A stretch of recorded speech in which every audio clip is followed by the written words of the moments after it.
how many are the first time here to one of these talks? Oh, there's quite a few. Okay, well, we have a lot of talks. Once a month we do this. And on January 15th, we're going to be presenting a longtime resident of this house we're meeting in. That is Peter Schmidt, Jr. He's going to be here in January. And he's 93 years old now, but he's still very alert and ready to tell his stories. Talking mostly about his childhood here in Tumwater and growing up in this house and the family. And also we're going to have a new twice-a-month schedule of tours of this house with Bob Krim, who's a longtime employee. And he's become very popular too. We're making him a star, I think. But these tours are great. But they're a limited number, so you'll need to call in ahead of time. Our next one is January 6th, and then again on the 20th, always on a Tuesday. So if you'd like to come to that, I know there's some that have already gone on that tour, and then you'll get rave reviews from them if you want to come. But anyway, we are in the house that was built in 1904 by the brewery founder Leopold Schmidt and his wife Johanna, and owned by the Olympia Tumwater Foundation now, who is hosting these talks in conjunction with the city of Tumwater. And there is a restroom located in the lobby there under the front stairs, so you have to kind of bend over when you go in. But in fact, Peter Schmidt told me, this is a kind of a side note, that when his mom made him as a kid, if he wouldn't eat his green beans, he'd have to go into that little bathroom and stay there until he'd eat his green beans. And so I thought, what an interesting historic story that I found out from him. It's true. Oh, by the way, it's a modern era, so please take out your cell phones and silence them if you haven't done so already. So I'll let you do that right now. We are being videoed also, recording the history talk for a later cablecast on Tumwater TV, channel 26. Robert on the camera there. A schedule of the days that they're broadcast are listed on our history talk rack cards. The ones we have right now are a little bit out of date, so we'll have the new ones pretty soon. They're going to the printer right now. But today our speaker is Keith Phillips from Tenino, and he's carrying on a long tradition of skilled artistic work as a stonecutter, working with the famous Tenino Sandstone. And he knew my dad, Bob Trosper, and I'm a chip off the old block, so I'm proud to be able to introduce him. But I'm glad he's willing to talk with us today. He's been willing to carry on what could have been a lost art, a highly skilled labor that has been a part of human history from ancient times, and he's going to tell all kinds of good stories. And some photos too, but let's hand it right over to Keith Phillips. Thank you, Bob. And thank you to the Olympia Tumwater Foundation for having me today. My grandmother in Rochester, when I was young, had a visitor came over, and she was babysitting the young girl of my age, and she said, you eat your pea soup. And the girl just hated pea soup, and she never came back to my grandmother's house. Yeah. So there's a bean soup, green beans, and pea soup.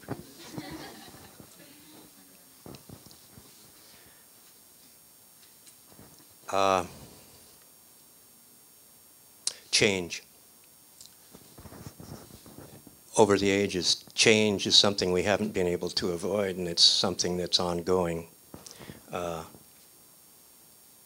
And it hit the stone industry, the stone building industry, as well as just about everything that's just part of our human makeup is change.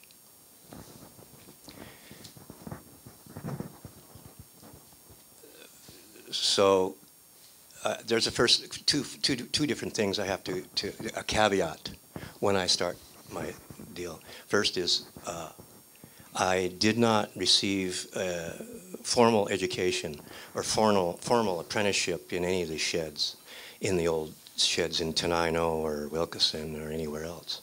So what I did was I learned from stories and reading and trial and error, the school of hard knocks sort of situation. Second, I'm not a geologist. So if anybody has any questions regarding geology, I refer them to Dave Knobloch, who is a first-class geologist, head of the geology department at South Puget Sound Community College. I know a little bit about the working knowledge of Tenino Sandstone, Wilkeson Sandstone, and the limestones, but I would refer anybody that wants to know about geology to Dave. He knows a lot about the history of the stone building trades in the state of Washington also. I'd like to tell you a little story. I'll start out with a little story. It's very personal. There was a young man at the age of about 16, and he had an older brother, and they shared a bedroom. And they lived on a stump farm in Tenino in roughly about 1925, 26. And they had an argument, and the other brother was pretty big. And so it wasn't very fun for the younger kid, the younger brother. So he climbed out the window, went down the road, the lane, and he went down to what was then Highway 99, the road between Mexico, all the way from Mexico to Canada was Highway 99. And he caught a Greyhound bus. And he took that Greyhound bus to Seattle, where his older brother, one of his older brothers, was a marine architect, a marine engineer on Lake Union. And his older brother, who was a marine engineer, operated the SS Tenino.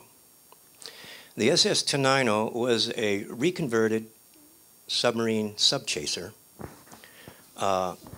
from World War I. And it had cruises up and down Puget Sound with famous people and parties and special jaunts for numerous people. And it went between Victoria and Vancouver and Seattle, back and forth, back and forth. Well, the young man who climbed out the window, he worked for his brother on that boat as sort of a helper and learning marine engineering. One of the main reasons for that boat was to run illegal. It was a bootlegger, and they hid the booze in the hold of the ship, or in the Tenino, and then it had a companion boat. And as they came back down through the Sound, and they saw the revenuers, this other boat would hightail it off that way through the other islands, and so the revenuers would take off after that boat. So, well, they just continued on chugging back into Seattle. And they got to the locks, and there was the mayor of Seattle. And the booze was given to the mayor of the Seattle. And the mayor used it to pay off political debts and whatnot, and it got the boat through the locks.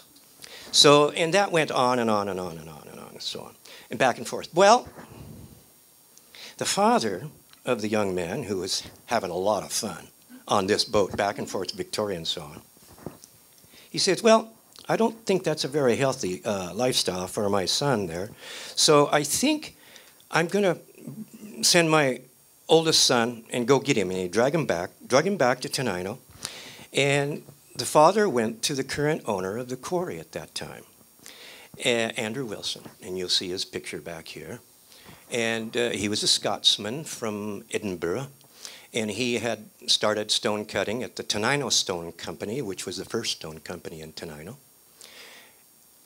and worked his way up. And then when the Hercules Sandstone Quarry failed due to a government contract being reneged by the government, it had a war clause to get out from underneath a contract.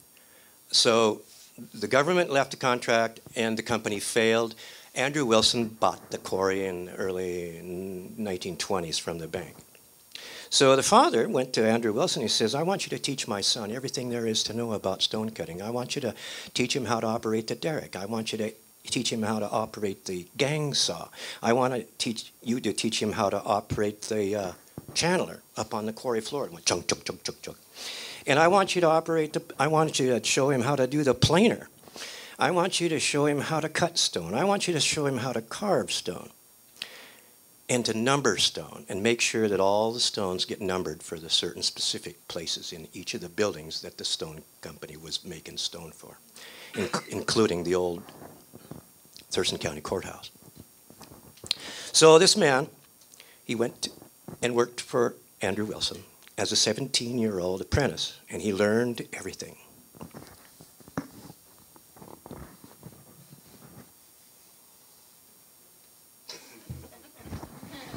this was the Hattie War. Not the Hattie War, but the style of Hattie War in a 1925.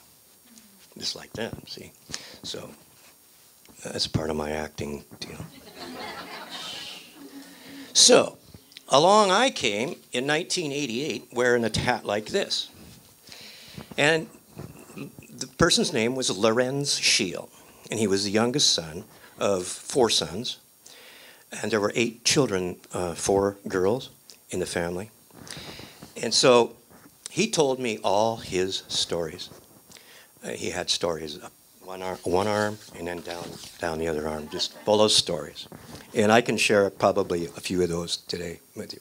So Larry says, he says, what you got to do is you got to, he said, these are the men. He showed me pictures of these men at the banker, which is the bench where the stone is carved.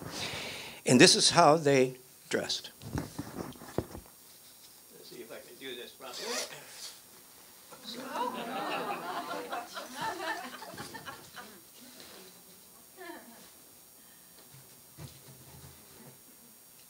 And they were gentlemen. They were Feinschmeckers. They were high-classed gentlemen who worked at the banker. And they were the highest paid in the trades over the many centuries. These men were the highest paid persons to cut the intricate geometrical shapes and the fine carvings that went into all these buildings. It was a very, very high-skilled job. These people were apprenticed for 7 years and more sometimes to learn up through the trades, and then so they were highly valued, and they were the highest paid, and so they came to work. They came to work with the tie and the bowler and the coat. Well, Larry said when they got to work to the banker, they'd take their coat off.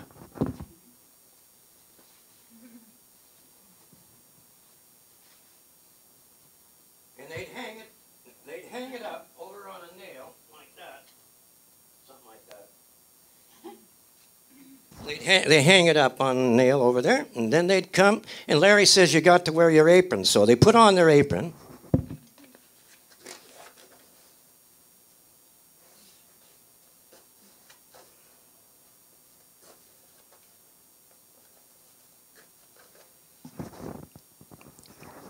And he said, you got to put your brush in your back pocket, and you got to get your measuring rule in your other pocket, and then you're ready to work. So I'm a little bit ready to work now. Like I said, they worked at a banker. They were banker masons, and when you get a chance, you'll see them in the pictures back here. There were quarrymen that worked up on the quarry, and they didn't quite dress like this. They a little bit rougher group up there. And then in later years, the styles changed, and they changed their hats, and then eventually, like I said, change.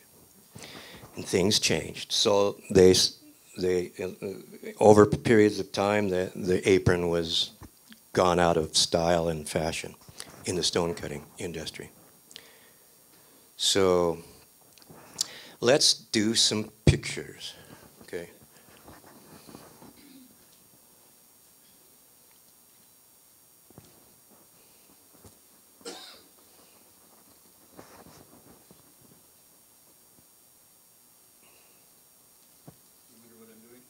Oh. Waiting for this to warm up.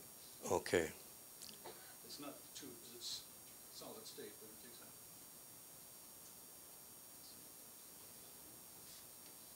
There were 3 quarries at Tenino originally. The first quarry, this is this swimming pool quarry. Yeah. And in the background there, in this picture, it's not very visible, there's water. They operated this quarry even when there was water in part of the quarry. Here's a quarryman. There's maybe a blacksmith. There was gangs of blacksmiths at these quarries that did all the metal work and sharpened the tools and whatnot.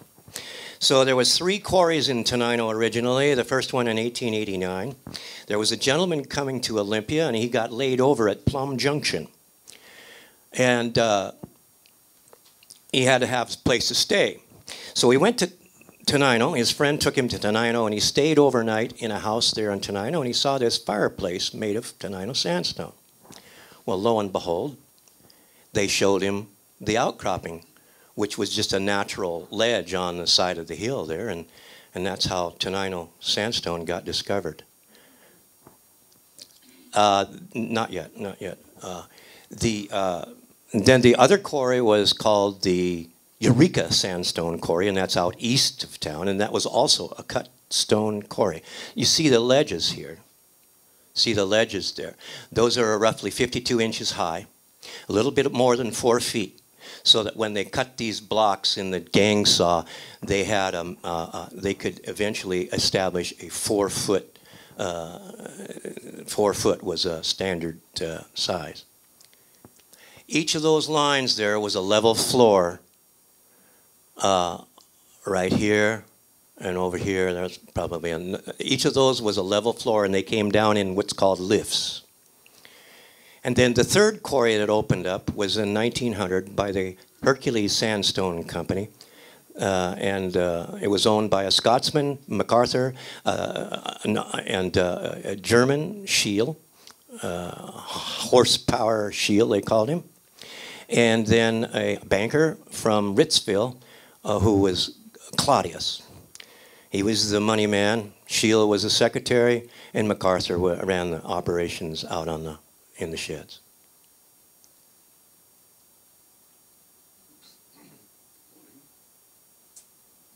Sorry about that.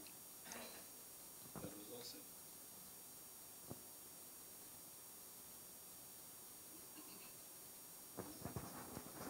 You have another story while we Yeah. So eventually, like I said, the Hercules Sandstone Quarry operated until about 1917. And they had extended themselves and established 5 other quarries. They had a granite quarry up the Skookumchuck Valley for riprap, for the Grays Harbor jetty and other jetties. And oh. Okay.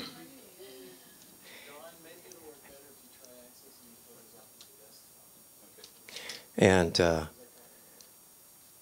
so they got the government contract to build the railroad out there, and then the World War I broke out, and the quarry went bankrupt, and they lost everything. And so it was dormant for a few years after the bank repossessed it, and then Andrew Wilson opened it up in the 20s again. Okay, this is a modern 1994 or about 1998 picture. This is when Marinakis Rock Center. This is what's called a quarry block right there. And they moved everything with the modern equipment. In the past picture, can you go back, Don? They moved everything with these derricks. One derrick would move it one place, the other derrick would pick it up to move it farther, and so on. Okay. Yes. And there's the swimming pool quarry once again. And there's what's called a channeler. And it's a steam-driven little locomotive sort of thing, and it's got chompers on each side. It's a gang of square pieces of steel about 6 feet long, and it starts out on the top of the channel with about 3 inches, and then it goes down to the 52 or 54-inch depth, and it's roughly about 2 inches wide. And it's a V-cut on both sides of there's a V-cut here, and there's a V-cut over there, and it makes 2 slots at the same time, or channels. And then they then they'll jump off over the side here on the face of it and come in with what's called feathers and wedges. If the block is opened up here, and it's opened up there, and it's opened up down there, the only other place that they need to open up is the bottom of the block, where they drill a series of holes over the face of that. They'll drill a series of holes, and then split it with what's called feathers and wedges, and then the blocks are isolated. And then they're lifted up by the derrick and moved into the saw shed, which is right there. That's what's called a gang saw. And the reason why it's called a gang saw is there's several steel blades on a metal frame that is moved back and forth over the stone as steel shot in water is dropped from a hopper on the top of and the thing goes on all day long.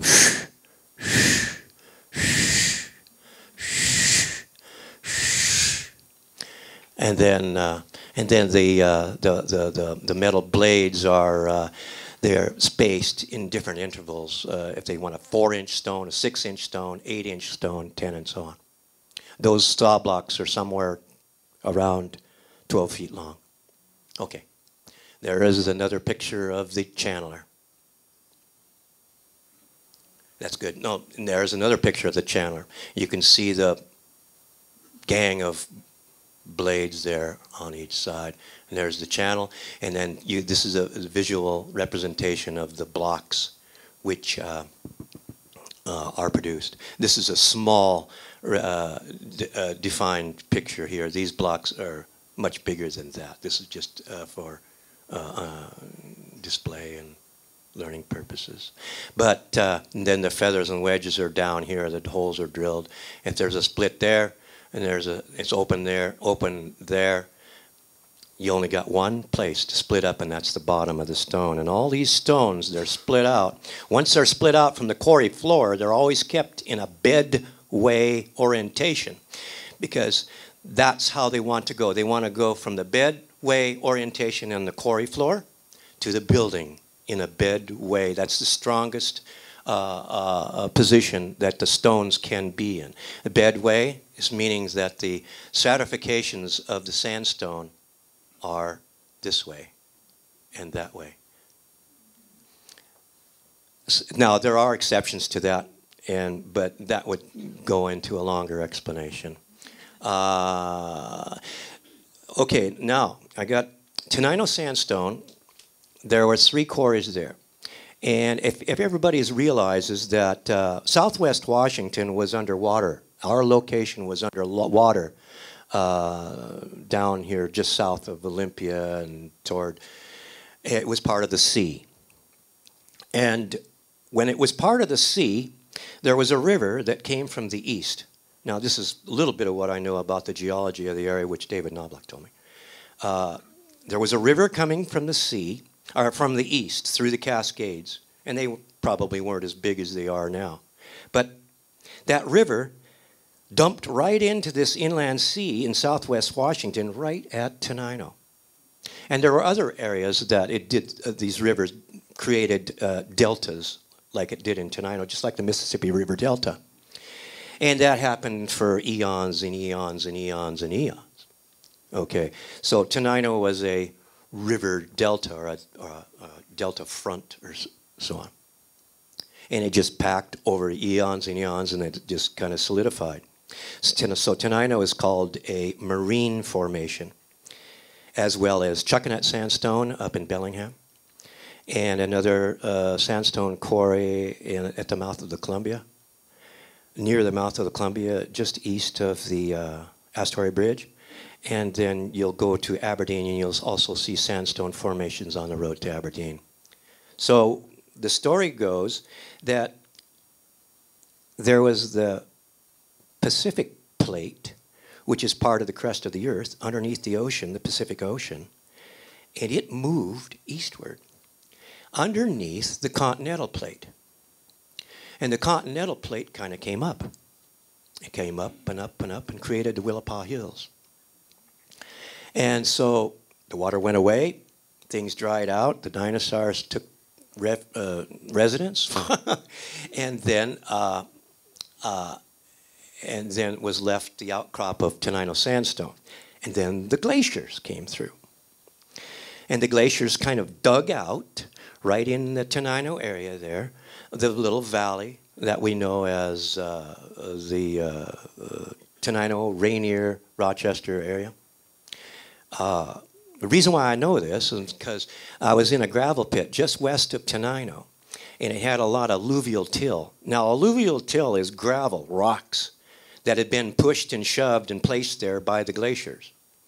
Just a great big gravel bed. And that's pretty prevalent in Puget Sound area, all the gravel beds from the glaciers. But Tenino was, and so the glaciers moved through, and they dug out chunks of Tenino sandstone and deposited them down the wash, out as they, and the glaciers kind of ended right around Rochester area, and they dumped a chunk of Tenino sandstone right in the middle of that alluvial till or that glacial outwash. The reason why I see that is because I was at the gravel pit right west of Tenino, and there, right in the side cut, was a piece of Tenino sandstone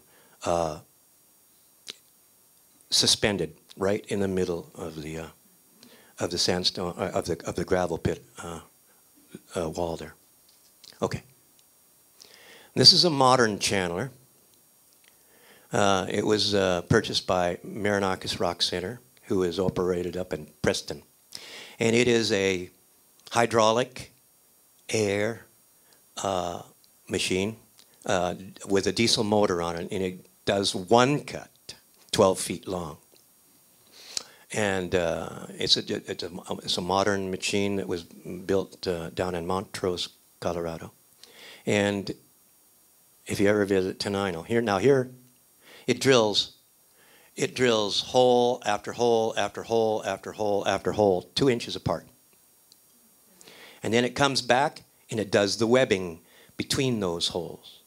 Webbing after webbing after webbing after webbing after webbing. And then it creates what's a channel. And then the blocks can be isolated and then split up and lifted and so on. Okay. Now this is, of course, a historical picture.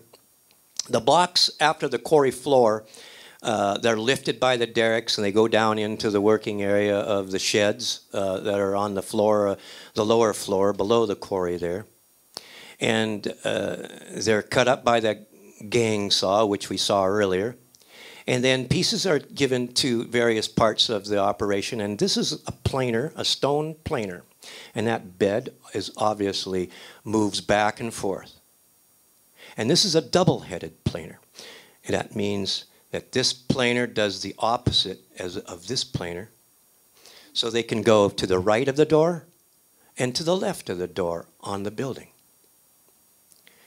So that the stone cutters can cut the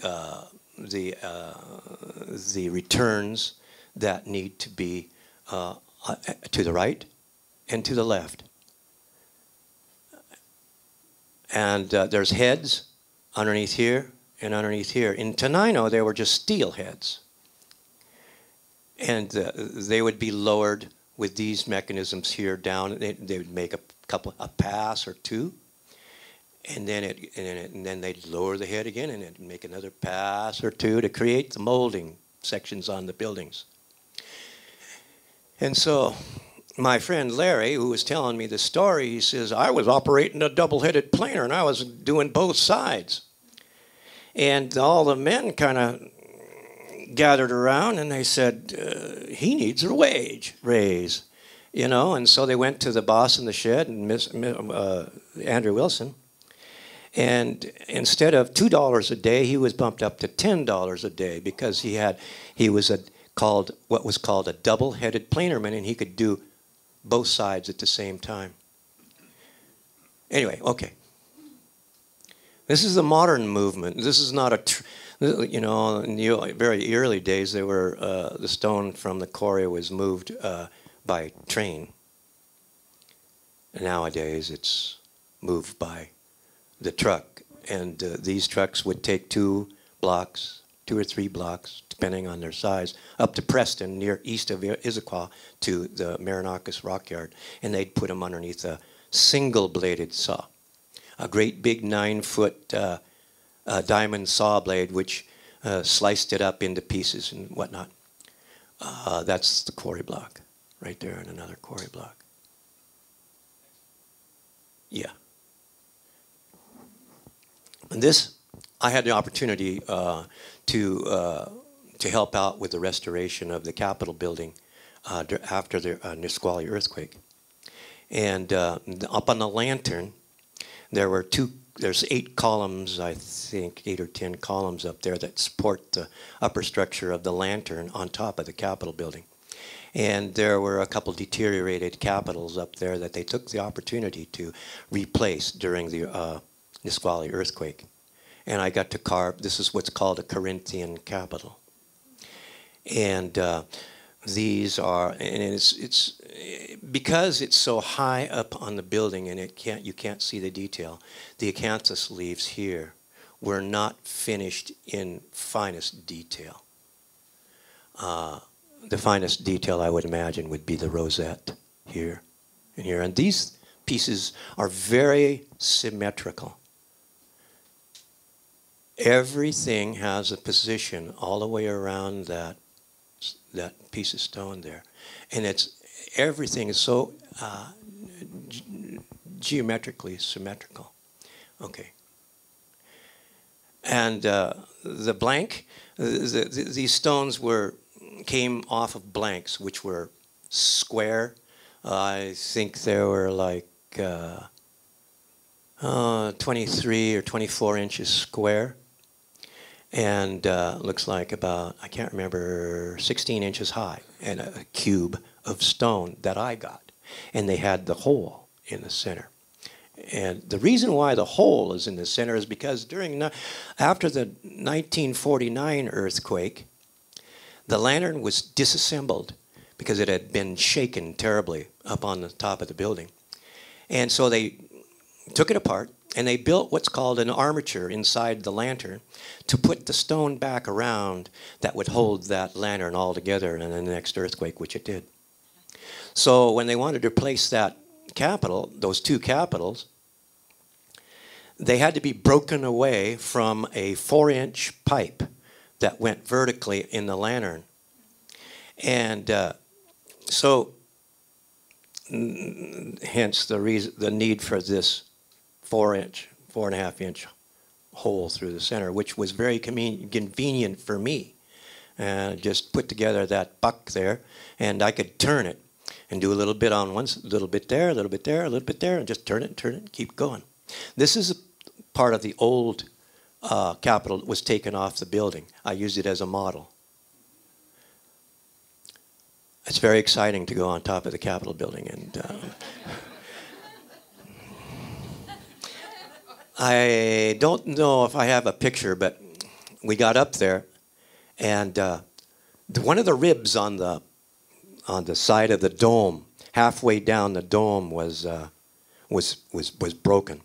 So Pioneer Masonry, who I was working for at the time, said that we need to go down there. Oh, you do? We do, huh? Ooh. They put me in this little cart, just room enough for 2 people, that had a cable about the size of your thumb, and of course a safety harness. There was 2 of us, went down halfway down the side of that dome. And I was out there measuring that stone, and the fellow I was with, he accidentally, well, he just moved the cart. He was doing something else, and I thought we were goners. But anyway, that was one heck of an experience. And you look down at the cars, and you think about your smallest car as you're a child playing. Well, these cars were even smaller than that. We're down in the parking lot. So that was quite an experience. Yeah. And this is the blank. This is the blank that Capitol was carved from. And that's Wilkinson sandstone. And it's cut the bed way, across this way. So it's the strongest position that stone would be in the building. And and then of course I had to make all the measurements from that. Yeah, and okay. And there's just lots and lots and lots of measurements I had to do on that. So, and then when you're carving, if you ever get to have to carve stone, you see these points right here and right there, this point here and a point there. When I first learned how to carve stone, and I was talking to old Walt Scheel, who was still in Tenino, and he was in his 80s, he says, you got to cut towards the center. Well, it was a long time before I realized what he meant, to cut toward the center. Because if you cut the other way, out this way, with your chisel, you're going to break off that point. So you always want to go in toward the strength of the stone. Remember that. Okay. So when as I continued carving stone, I got to work on various jobs, and I discovered that it wasn't the cemetery kind of a stone that I wanted to carve, but more like architecture. And so I got wind of a job, the restoration of the old Capitol building in downtown here, and I got a hold of I got that job by I just lucked out. I went up to North Seattle and talked to the masonry restoration company boss, and he was leaving. I almost missed him by 5 minutes, and I got the job. I convinced him I'm the only guy that can do this job, and this and da da da da. He gave me the job. These are Tenino Sandstone, and they're hand-cut balusters. There's 16 of them. And I had to use chisels just like they used in the old days in order to create the texture on the face of these. They're all hand-tooled with what's called a tooth chisel tooling on there. And they replaced chuckanut sandstone from that had been deteriorated. The reason why they had to replace those is because on the back side of these there was bolts. There was a bolt on the top and a bolt on the bottom that went into the back side of this square baluster. And they were ferrous metal. And ferrous metal rusts. And so each of these bolts rusted, and there was a spider crack in each one of those balusters that were on that balustrade there. So if you ever have to drill any stones or mount any stones anywhere, use stainless steel. And that's the standard these days for attaching stones, stainless steel. Now I do all kinds of different various jobs. And some people say, well, I do this, I'd like this, I like that. And I say, well, whatever you would like, I can carve you. My client on this particular job had visited somewhere in Belgium, I think Brussels somewhere. And they were on a canal. They were taking a ride on a boat, and they looked off to the side of the canal. And right at this house, there was this sign or this stone that says, I choose to be happy. And so this is a recreation of that exact stone out of Tenino. And that's what's called bas-relief. And it has a bushed field to make the letters stand out. The first surface of the letters are flat and smooth. The back is what's called bushed. Okay. And this is a bird bath I carved for a client here in Olympia. And it is a acanthus leaves out of Tenino Sandstone. And that's hand carving. That's relief carving. Okay. And then a monument for Violet Prairie Grange. And I grind this down with automatic tools and make it smooth with diamond blades and diamond grinders. And then the lettering is etched by, it's state-of-the-art etched lettering. A rubber stencil gets put into a computer. The computer cuts out the lettering. We transfer it onto the stone. We weed it. We take out all the letters so everything is covered with this rubber mat. And then you weed it, you take out the lettering, and then you sand back and you sandblast it. And then right after you sandblast it, you paint it. You paint it with a proper airborne paint. And of course that is hand carved there for them. Okay. and this is how we lift stones sometimes. This is a stone that was on the Grange Hall down in between Bucota and Centralia. And this is how we lift the stone. And this is Shane Jewell from Reflections Custom etching up the Delphi Valley. Okay, how much time we got, Bob? Yeah.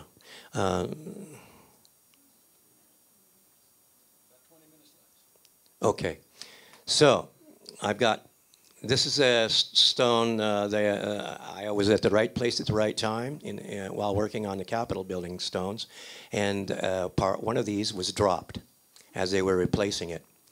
This is one of the 3 cartouches that face the water at the Temple of Justice over the back door. And like I say, right place at the right time. And the state pulled their hair out trying to get the right color, the right texture of a piece of Wilkinson sandstone that came from Wilkinson up by Enumclaw, just southeast of Buckley. And I took pictures, took measurements, took pictures, took measurements, and was able to carve this. The old broken one was over here, and I was able to use that as a model. That's Wilkinson sandstone. This is what's called an ionic cap, and it's Tenino Sandstone. And it is on the top of the stack of books down at Powell Bookstore. And I'd never done one of these before, and so when you have to do those kind of jobs, it changes the color of your hair. I'm serious. Yeah, and if you break off one of those volutes, there's nowhere you can go but out the gate. Larry says, if you break that off there, you're out the gate. So, okay. Okay, next. And that's a stack of books. And it's 9.5 feet tall. There's a 11-inch core up the center of it that all those stones are threaded down over that piece of steel. And they're all separate stones. Separate, separate, separate. And I had to carve those holes. I hadn't inputted the cost of carving those stones into the contract, so that was another story. And then they're famous books, and they're all in different languages. And this is read a book, sell a book, trade a book, or something down here. And then MM is 2000. That's when this stone column was put up. And there we are. Okay, now I've got a little story to tell you, another story. Okay, and then we can answer questions.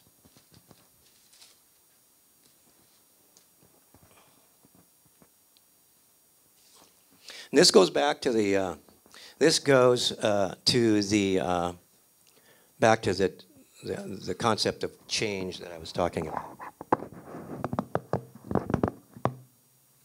Now, I don't know, I've lost my ability to hold my emotions, so I can get emotional when I read this, so bear with me. It's so significant in the stone trades.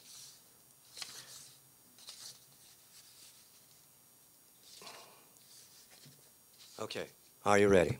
This is a Stone Mad, and this is a book that was written by Seamus Murphy, who worked in the stone sheds in Cork, Ireland, in the 19-teens, 20s. And he's telling stories about when he worked in this shop every day, and how he was apprentice, and how he had to do this job and do that job out and whatnot. And so all the men are sitting around on break time. And so the talk went on to men and their work, the different stones, tools, and methods of working in other places, like Dublin and Carrigaline and so on. Somebody mentioned the penny-faced hammer. One of the upcountry men caught the name and wanted to know what it was, or who it was who had it. The penny-faced hammer. Everybody was vague, and nobody could call to mind the man who used to have the penny face, except Gargoyle, was a nickname, who had known him when he was working as an apprentice on the spire of Carrigrowan Church, and was drinking nothing stronger than lemonade at the time, being an apprentice. All the other men got their quarts. He met him here and there on different jobs ever since, and said he was quite an inoffensive man who knew a thing or two and kept to his own side of the road. You could go for days without being aware that he was working in the same shed. Nobody could add much to that, but we all knew a lot about his 5-pound penny face hammer. We had its history at our fingertips, the various men who had owned it and taken it all over Ireland and England and America. It has worked stone that were only names to most of us: Vermont granite, Indiana limestone, Alberton granite, and Georgia marble, and other stones. Purbeck marble, Hopton woodstone, Portland and Clipsham, and Irish limestones from Ross and Cavan to Carrick Trump in Cork. We all liked to use the penny face and to be thinking of the places and the stones that had seen. Not a day would pass, but someone would find a reason to borrow the penny face hammer. It was a hammer with personality. If a man was pitching off an overlength on a cross or coping a scantling of limestone, he felt it was a job for the penny face hammer, which has experience and age and only needed to be shown to the stone. We always handled it with reverence. When a man has loan of it, he weighed it in his hands, fondled it, talked to it, and examined the cant of the faces and the 4 chamfers that tapered down from the center of each face, that were as round and just the size of an Irish penny. It was always on the go and always referred to as a great tool. I was very young then and literal-minded, and for a long time I could not understand why a hammer should be called a tool. Tools for me were chisels and hammer points. But as I watched the men using the penny face, holding it up and squinting and smiling at it, I began to see that to call it a grand tool was the highest of praise. One time the ash handle got loosed of it. With any other hammer, a wedge would be driven in and no more would be said. But not with this hammer, not with the penny face. We had a solemn consultation, everyone giving his opinion. Some were in favor of a new handle altogether. Others thought an iron wedge was the thing. More thought maybe oak. It was a very serious business. Yes, the penny face hammer was very important. It was never left on the banker after blow-up, but was stowed carefully away at the bottom of its owner's toolbox. Of course, there might be a day when it wasn't mentioned, but its owner never let it go for long. Somehow he would bring the interest round to it and to himself as a result, in a very small way. Because indeed, but for the hammer, he'd have passed unnoticed altogether. He was like a man with a good terrier. He stood in a sort of a reflected glory, answering questions and going over and over again the history of the hammer before he got it, taking to himself some of the praise and affection that were showered on his tool and fading into the background when the conversation moved on to something else. That was the way things were. Until the new man came. He was from Carlow, a big man from a small country or county. And as he said himself, he could not understand at all the feelings in the shed for this penny face hammer. He listened to the talk and the yarns and the praise, and one day he said, "What's all this guff about an old hammer? Sure, 'tis no different than any other hammer round." We argued and explained and pointed out the romance and the tradition that went with the penny face hammer. But he couldn't see it. He stuck to it, and there was no difference between it and a dozen other old hammers around the shed. The man that owned the penny face didn't say much, but he took to rubbing up the hammer every day with emery cloth until it shone like silver, and then put it up on the banker, and he says, "Now, is it the same as any old hammer?" We all looked at it. It looked different, all right. And damned queer. But something was wrong. You might say the spell was broken. You could see the doubt in each man's eyes as he looked at it there, sparkling and shining.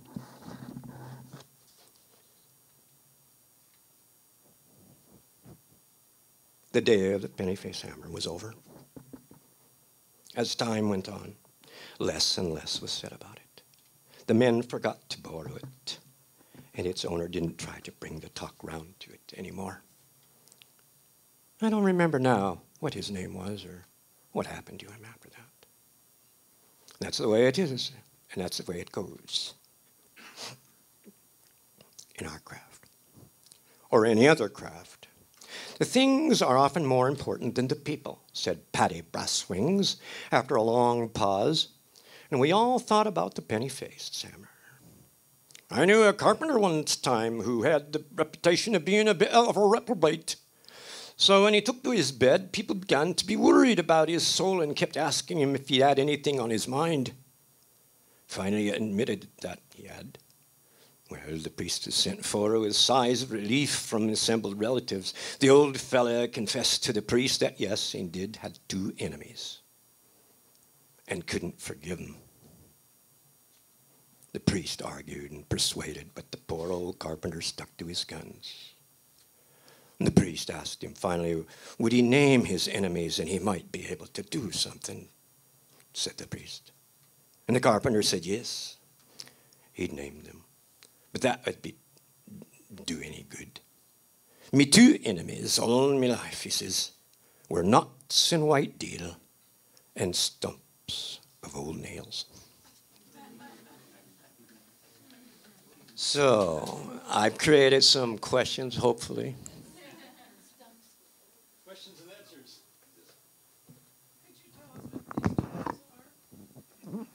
This is a wooden mallet, a traditional stone cutter's mallet. And this is oh! Wait a minute. There is the penny-face hammer. I was in an antique store in Rochester, and this whole thing was painted orange. And it was down below everything, back underneath a whole ton of things. And I didn't know for many years what the heck of a kind of a hammer it was until along came this story. And there it is. That's a 5-pound penny-face hammer. It's part of my operation now, anyway. And this is called a tooth chisel, and this is a chisel that it has many, many teeth in it, and this is called, it's one of the processes by which we carve stone. It's the third in a process. We pitch the stone with what's called a heavy pitcher with the penny face, and take off big chunks, and then we point it off, which I don't have a point here, and we point off the bit closer to our plane, and then we use a tooth chisel, and then we use a drove to make it even smoother. Now, these are old techniques. Nowadays, I use the grinders and the saws and so on to save a lot of time and me. Because when I first started out, I was a very purist. I thought, I'm going to make this just like they did in the old days. But, so I adapted to grinders, diamond tools, and so on. So this is a wooden mallet that's traditional, and they come in different sizes. There's smaller ones for the carvers and bigger ones for the stone cutters. And there's even bigger ones than this, and yeah. And it's round, and it's only to be hit on 2 sides. And there's the end grain of the wood. This comes from Germany. I bought it from a stone tool company down in Elberton, Georgia. Yeah. Well, there's a couple different. Well, first of all, it's easier on the tool. It's easier on the stone cutter, and it's easier on the stone for carving and tooling purposes. It's just, and it's balanced. You got a little bit of oomph here, and then you hit the This is a mallet head chisel, and it's got a little button on top of it, and they're designed for the wooden mallet. And then this is a hammer tool, which the penny face would hit for bulking out stone. Does that answer your question? Yeah. The round, it's balanced, and it's softer on the, it doesn't damage the stone, it doesn't damage the tool, and it's easier. It's not so much hardness that transfers up through the arm to the guy. How long did it take you to carve some of those? For the on the baluster for the old Capitol building, there was a lot of hand tooling on those. It would probably take me 12 hours to do one. 12 hours to do one baluster. And then I had help. There was a gentleman that came along and he helped me do the hand tooling, which takes a long time in terms of today's standards. You have to dial it down. It's not like going to McDonald's, you know. You can't get it instantly, and you just have to be patient and dial down your everyday activity. Oh, you know, this is going to take some time here. So. Okay. Thank you, Keith Phillips. Thank you. Yeah.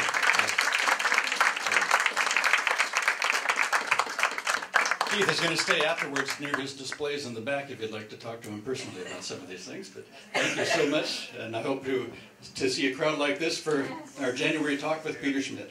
Thank you.